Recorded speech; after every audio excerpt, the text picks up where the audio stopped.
Hi everyone, today we're going to unbox XOTIC PC's Phantom X1. So we have the box in front of us here. Let's open it up, see what's included with it. You'll see at the very top here there's going to be your accessories box. And then right underneath it's going to be the computer. So the computer is a plastic protective covering here, and then it has foam on the left and right hand side to help protect it while it's shipping. Let's go ahead and set this off to the side right now and take a look at the accessories box. You'll see pretty minimalistic here. We have our AC adapter on the bottom, got the power cord that goes from the AC adapter to the wall, drivers and utilities disc, and then they include a few extra screws in here as well. That's really all that's included in the accessories box. Let's take a look at the computer.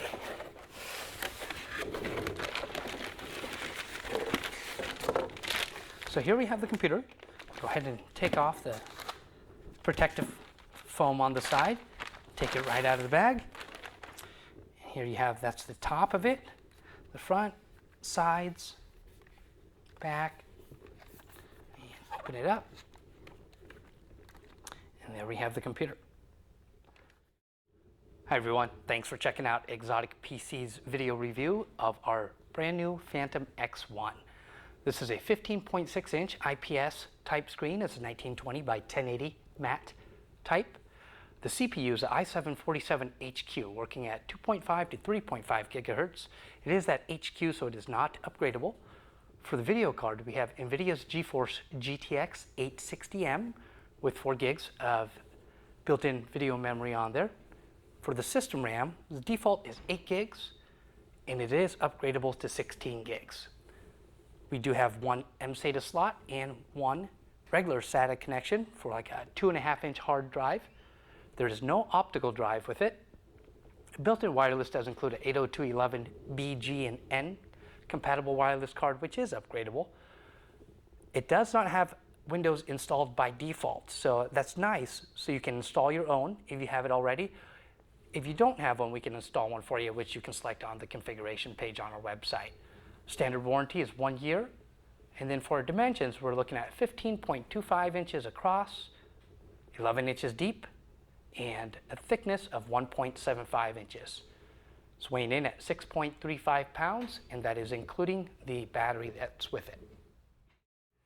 Let's have a look at the screen viewing angles. Again, this is an IPS type screen, so we should get some pretty good colors here. Nothing should really wash out a whole lot on us.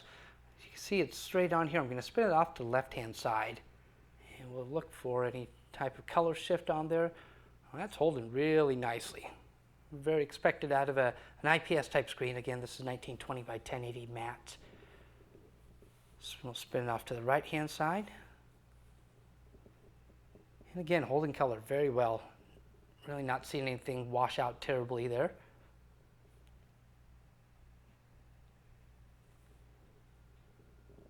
Let's go ahead and pull it forward.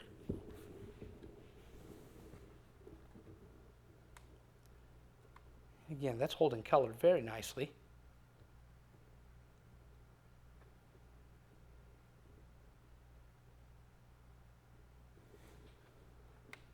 All right, and let's lean it back.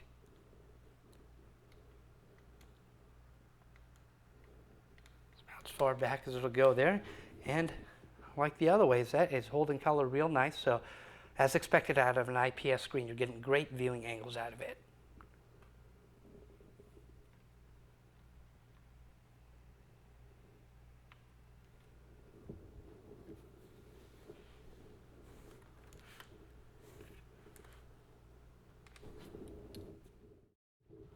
Let's have a look at the keyboard here.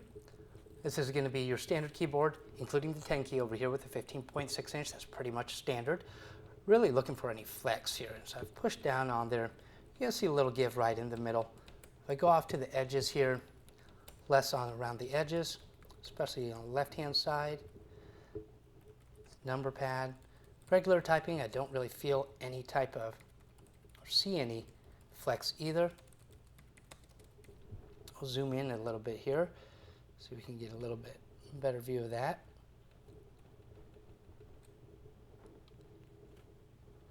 Since we're up here, you'll see there is some macros that you can program up here. Also, the touchpad, let's go over that real quick. This is illuminated. I'll turn off the light here in a second so you can see that, but other than that, it's pretty much flat. You can feel where this LED bar is.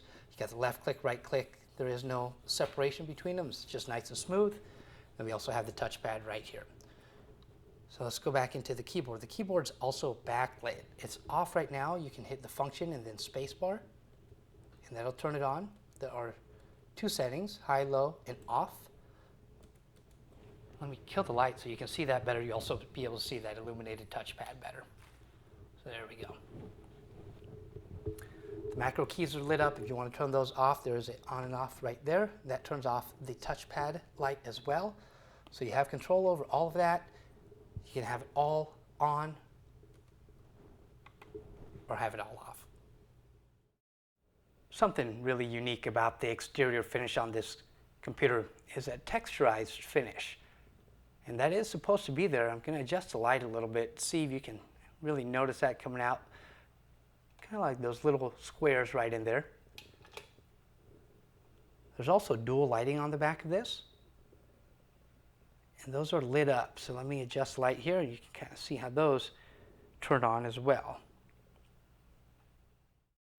Let's have a look at the ports of the computer. We're starting on the left-hand side. The very first one's going to be your USB 3.0.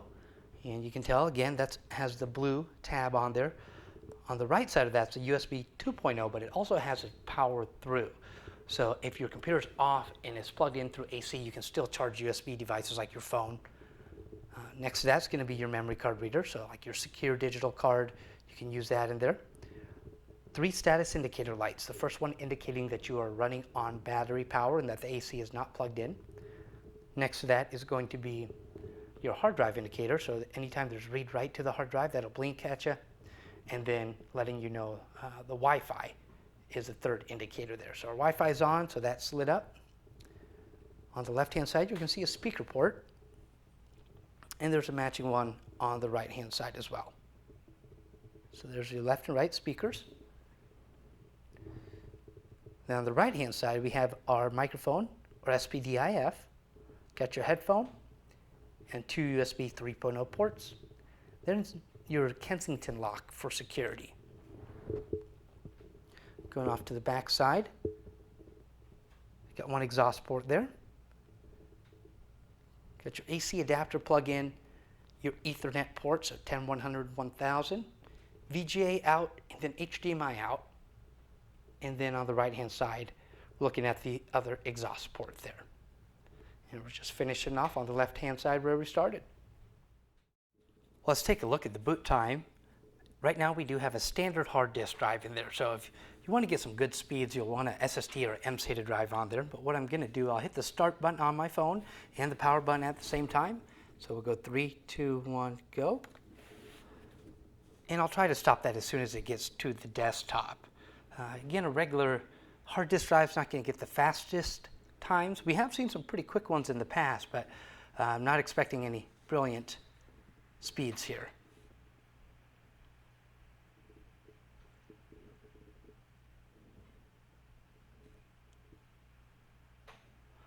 There we go, about 24 seconds. So not horrible, not the best, but we've seen better, we've seen worse. All right, we're going to go ahead and take a look into the BIOS. So I got the computer off, I'll turn it on and just continually hit F2.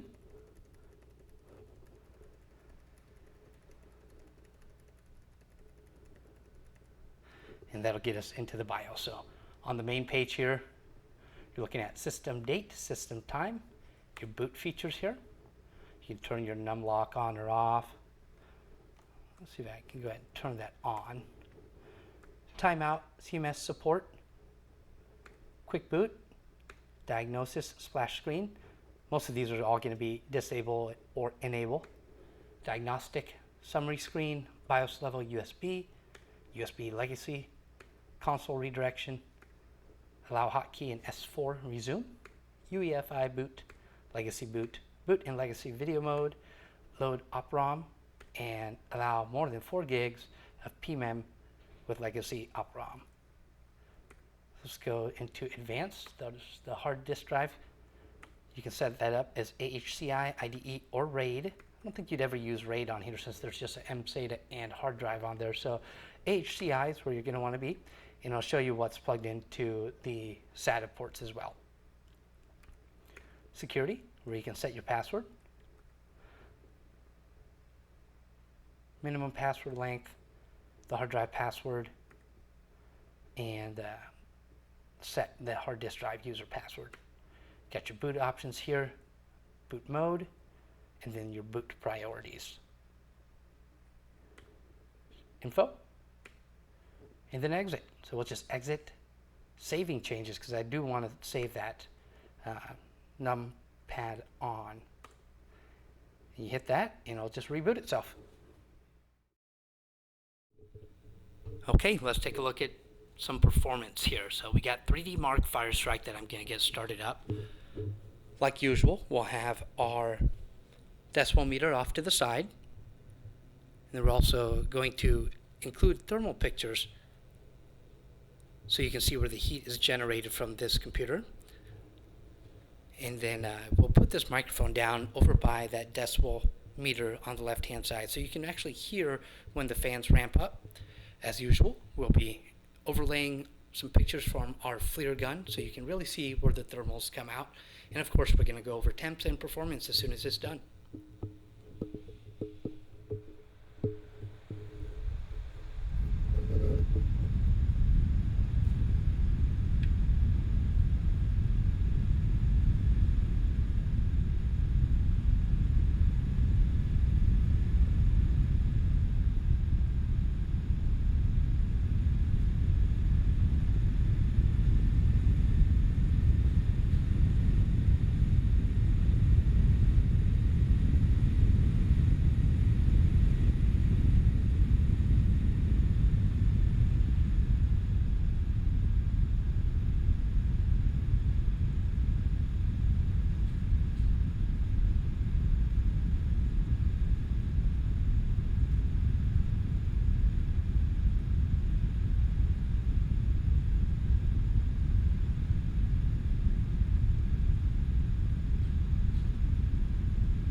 Firestrike's finished up. Let's take a look at the scores here.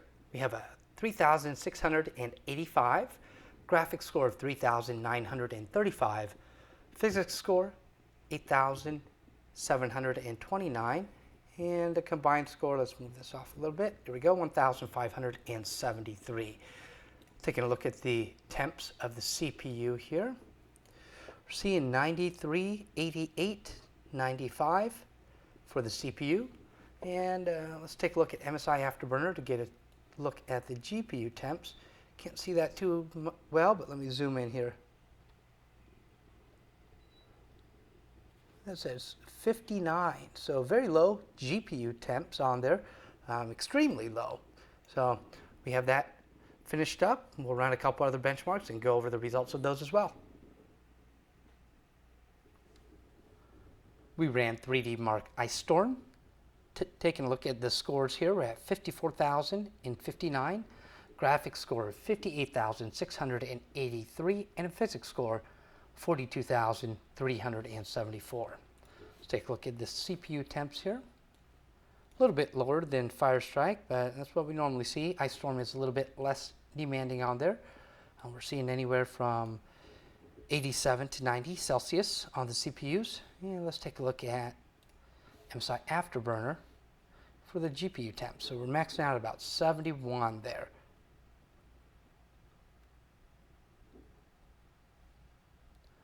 So there's our results for 3D Mark Ice Storm. We'll run 3D Mark 11 and take a look at those. All right, we got the last of our benchmarks pulled up here. It's 3D Mark 11. You'll see the score is 5,086. graphics score 4,964, a physics score of 5,879, and a combined score of 5,002. Let's take a look at the CPU temps here via hardware monitor. Seeing 83, 85, 86, topping out at 87. And let's pull up MSI Afterburner to see the GPU scores. Again, low at 57, so extremely low GPU scores on this, GPU temperatures, I should say, on this model.